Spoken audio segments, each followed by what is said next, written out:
Unitri TV kembali lagi bersama saya Teresia Melani Andeng di acara Ngopi Ngobrol Pintar. Nah, hari ini kita akan membahas tentang apa dan bagaimana sih Fakultas Ilmu Sosial dan Ilmu Politik. Fakultas Ilmu Sosial dan Ilmu Politik sendiri merupakan salah satu fakultas di Universitas Tribuana Tunggadewi. Nah, Fakultas Ilmu Sosial dan Ilmu Politik itu sendiri sudah berumur 17 tahun. Tentu kita ingin mengetahui apa dan bagaimana sih perkembangan dari FISIP itu sendiri. Di sini saya sudah bersama Bapak Dr. Agung Suprojo, Eskom MAP. Selamat pagi Pak, selamat datang di acara Ngopi. Selamat pagi. Luar biasa ya, pemirsa Unitri TV. Indonesia saat ini sudah masuk masa endemi dari masa pandemi. Dan syukur kita bagaimana kita bisa menjalankan aktivitas kita sekarang ini dilihat dari perubahan sekarang ini ya Pak. Nah, tentu kita sangat mensyukuri itu apalagi di tengah kita merayakan Idul Fitri nanti ya Pak. Dan di masa kita menjalankan puasa ini kita sudah sangat bisa melakukan atau menjalankan puasa dengan lancar. Nah Pak, kembali lagi di tema kita hari ini itu bagaimana kupas perspektif akademik dan peluang kerja dari Fakultas Ilmu Sosial dan Ilmu Politik itu sendiri. Di sini saya sudah ada pertanyaan ya Pak, beberapa pertanyaan. Nah, mungkin langsung ke pertanyaan yang pertama ya Pak. Nah, di sini bagaimana sih Pak basic pembelajaran dari Fakultas Ilmu Sosial dan Ilmu Politik dengan adanya program MBKM? Baik. Karena sudah masa endemi, silakan saya melepas masker.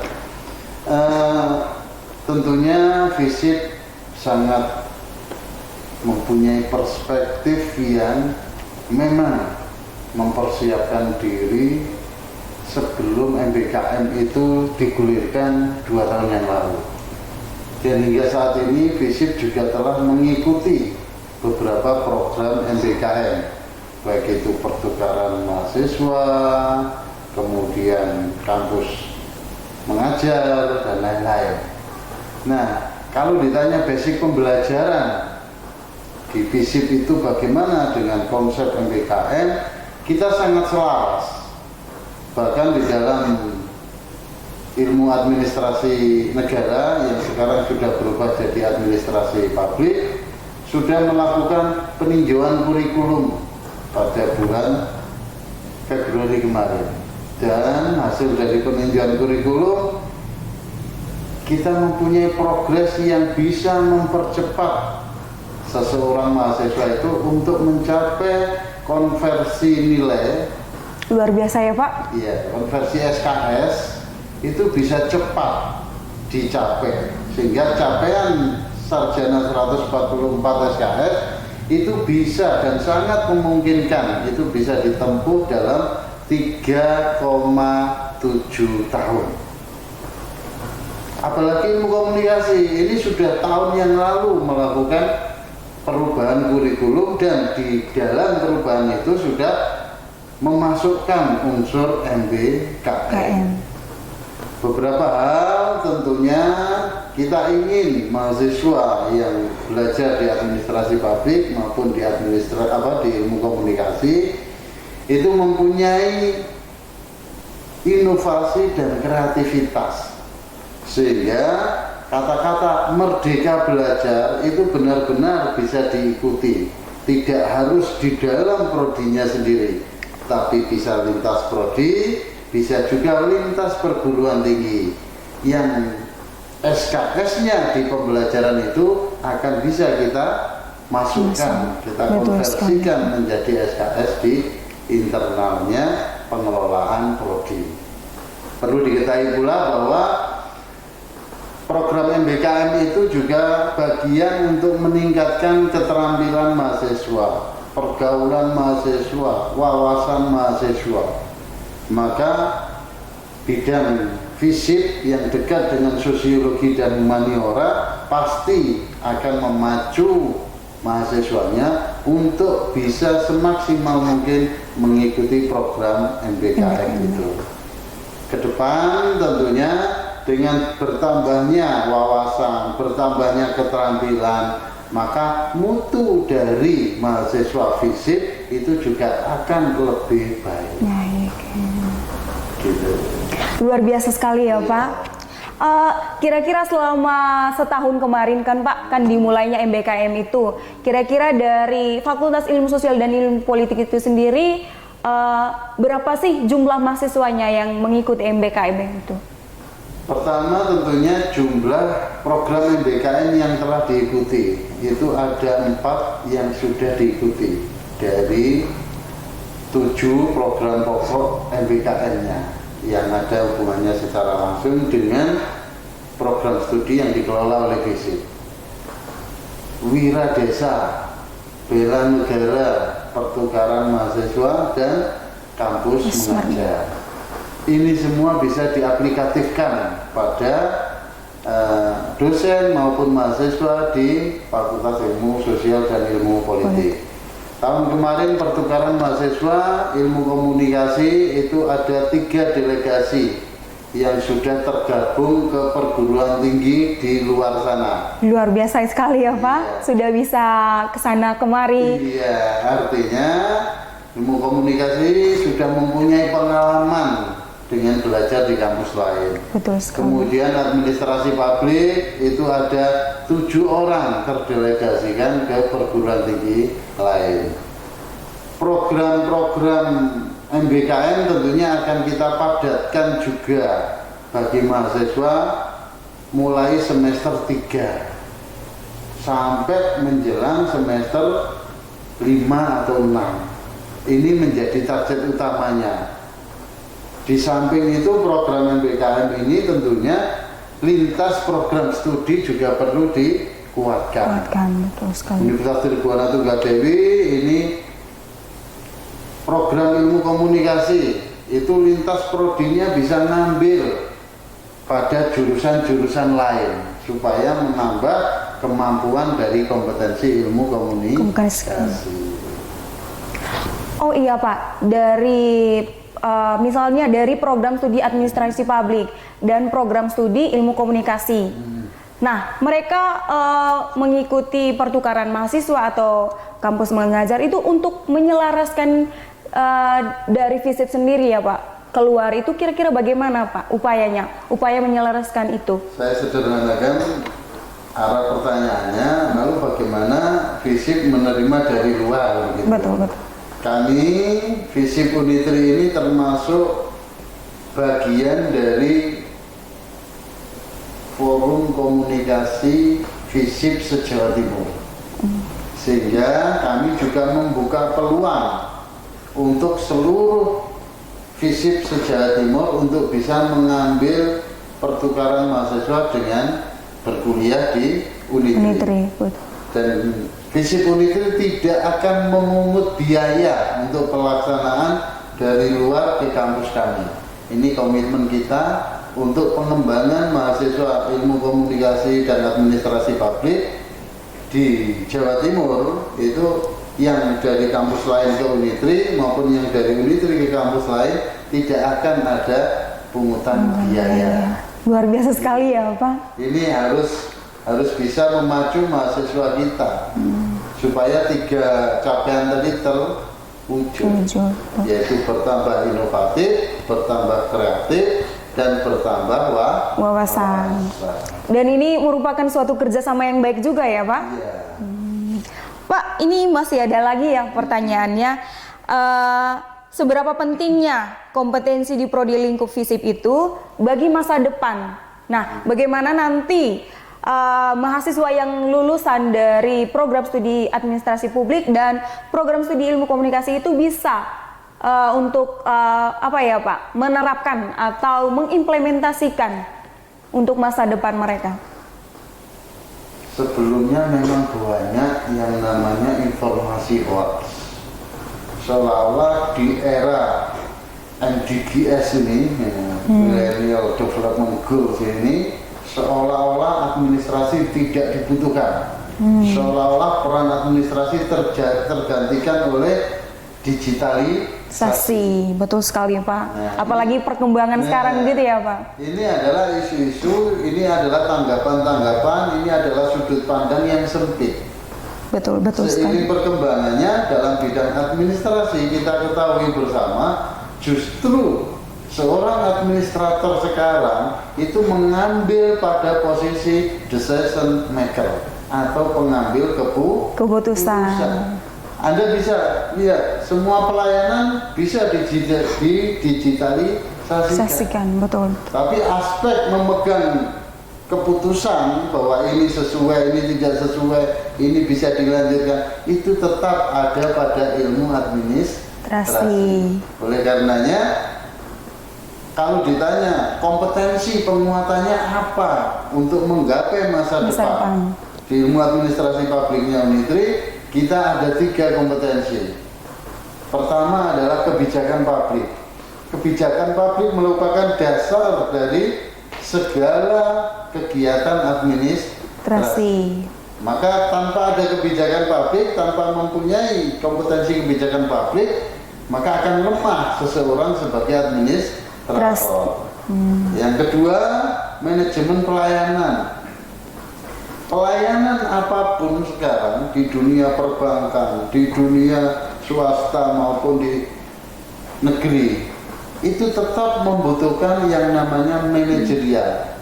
Karena pelayanan tanpa diatur manajemennya itu akan tumpang tindih. Betul sekali. Itu akan membuat kebingungan. Nah, secara perspektif pula, kompetensi ini masih dibutuhkan untuk masa depan. Bagaimana tatanan pengelolaan sebuah manajerial dari tatanan administrasi dalam memberikan pelayanan kepada masyarakat. Betul sekali. Yang ketiga, kompetensi dari administrasi publik itu ada perencanaan pembangunan. Kita ketahui Indonesia dalam perkembangannya sekarang itu sudah masuk pada tataran sustainable. Artinya membuat konsep pembangunan yang berkelanjutan, Sustainable Development Goals.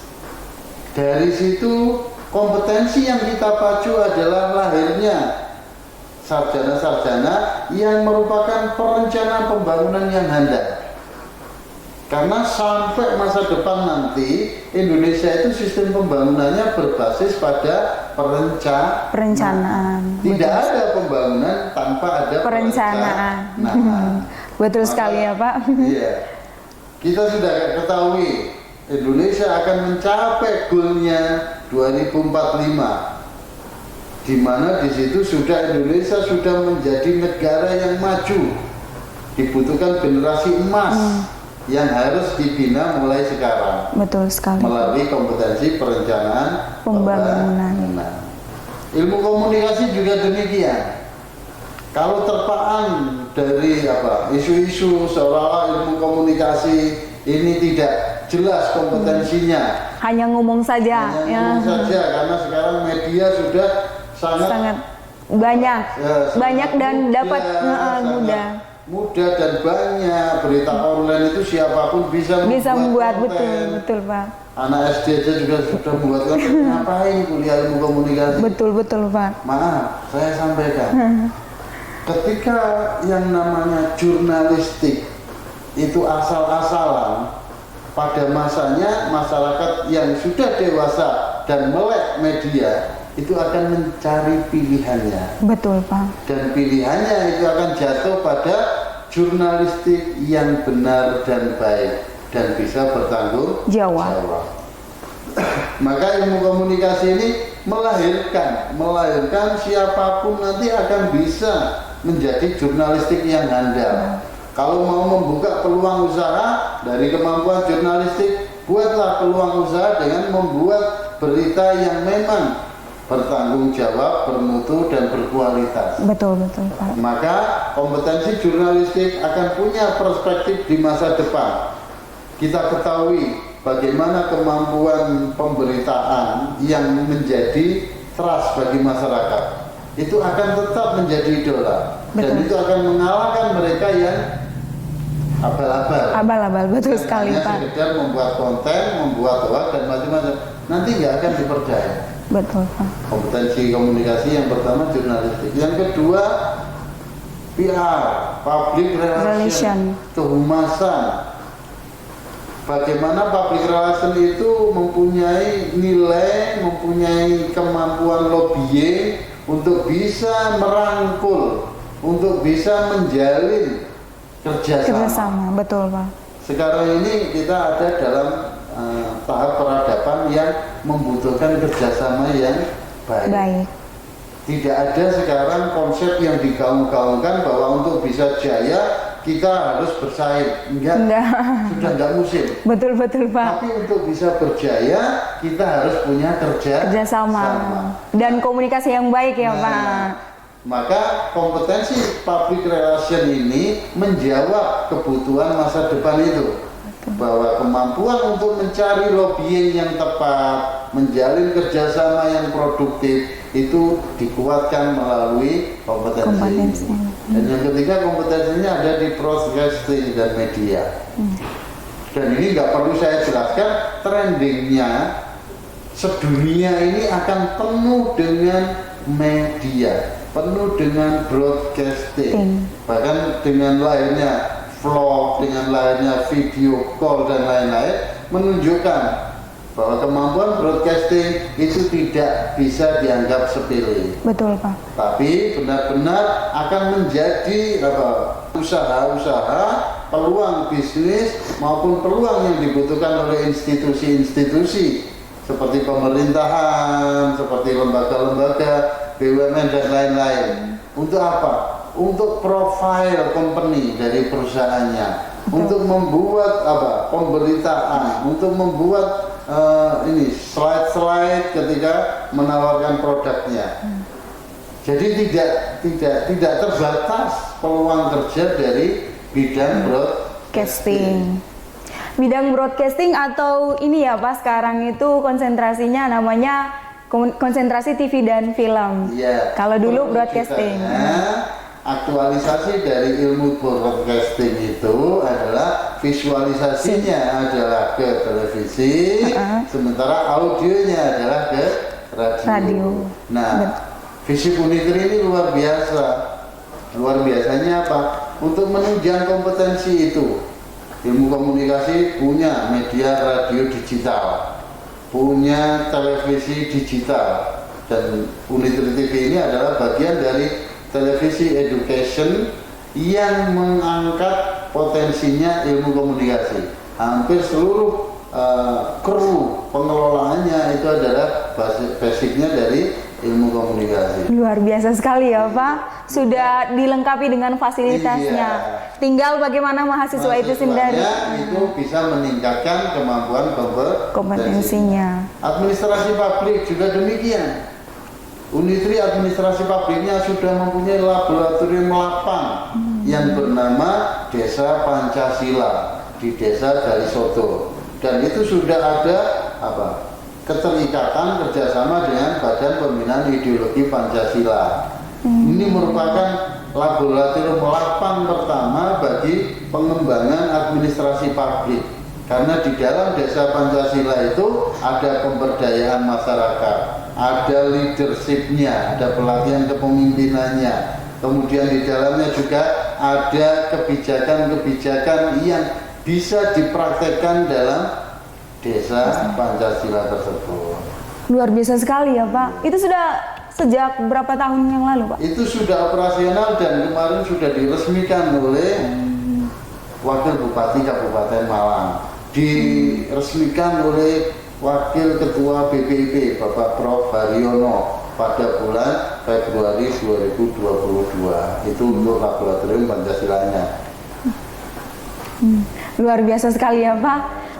Perkembangan dari kedua program studi itu sendiri. Mungkin saya ingin tanyakan lagi ya Pak. Kita lanjut. Di sini bagaimana sih Pak roadmap pembentukan sarjana yang akan menentukan capaian lulusan di dunia kerja nanti? Jadi dari semua gambaran tadi belum lengkap bila Fakultas Ilmu Sosial dan Ilmu Politik ini belum membuat roadmap rancangan lahirnya nanti sarjana yang bagaimana. Betul. Maka FISIP Unitri ini mempunyai roadmap yang luar biasa menurut kami. Dan kami sudah melakukan uji atas roadmap tersebut melalui peninjauan kurikulum bersama stakeholder, bersama konsumen yang akan menerima lulusannya FISIP, bersama dengan alumni FISIP. Itu sudah kita lakukan. Hasilnya apa? Luar biasa. Kita mempunyai roadmap bahwa FISIP ini mengarahkan sarjananya adalah sarjana yang progresif. Pertama, progresif itu artinya mempunyai keinginan tinggi untuk merubah peradaban. Betul. Baik peradaban dirinya sendiri, peradaban keluarganya, maupun peradaban lingkungannya. Maka kita mempunyai struktur mata kuliah yang isinya adalah membangun karakter yang produktif. Ini sudah menjadi roadmap pertama, sehingga mahasiswa yang masuk ke Unitri dengan berbagai macam latar belakang asal daerah dan lain-lain akan kita satukan, akan kita matrikulasikan pada kemampuan untuk keinginan merubah karakter dirinya, yaitu karakter yang progresif tadi. Yang kedua, capaian dari lulusan nanti kompetensinya sudah jelas. Tapi apa artinya kompetensi kalau tidak ada muatan yang memberikan peluang? Betul, Pak. Artinya kita hanya ngajari anak bersepeda, tapi nggak pernah kita kasih tahu bahwa jalanmu nanti bergeronjal atau jalan tol atau jalan apa. Nah, kita menyiapkan bekal ya Pak, istilahnya bekal. Iya, peluang itu ada di depan mata. Betul. Generasi milenial ini harus dikasih gambaran peluangnya di mana. Maka kita menjalin kerjasama. Institusi negeri kita kerjasama. Ada dari Dispenduk Capil Pasuruan dengan Kota Batu. Ini untuk wilayah-wilayah area Jawa Timur. Untuk yang di luar, kita juga melakukan kerjasama dengan Kabupaten Sanggo, dengan Sumba Barat Daya, dengan Sumba Tengah dan Sumba Timur. Kemudian kita juga banyak kerjasama dengan Nabire Supiori. Dari beberapa yang sudah kerjasama institusi negeri ini, pemerintah daerah ini menunjukkan bahwa ada peluang di sana. Kita ingin mengembalikan potensi daerah itu juga dari kemampuan putra daerahnya. Betul. Maka tugas Unitri adalah menyiapkan putra daerah sana melalui pendidikan di Unitri dan harus kembali ke daerahnya ketika lulus nanti. Putra dan putri ya Pak? Iya, putra dan putri tentunya ya. Iya Pak. Nah, roadmap ini menunjukkan bahwa gambaran kita menanamkan karakter kepada mahasiswa supaya kalau lulus kembali ke daerahnya. Banyak ini kehidupan di Malang ini metropolis. Itu banyak yang sudah kuliah, itu justru kenapa males untuk balik ke kampung. Seolah peluang kerja itu hanya ada di metropolis. Nah, ini kita rubah dengan menanamkan karakter bahwa di kampung saya lebih membutuhkan saya. Betul Pak. Di kampung lebih berpeluang.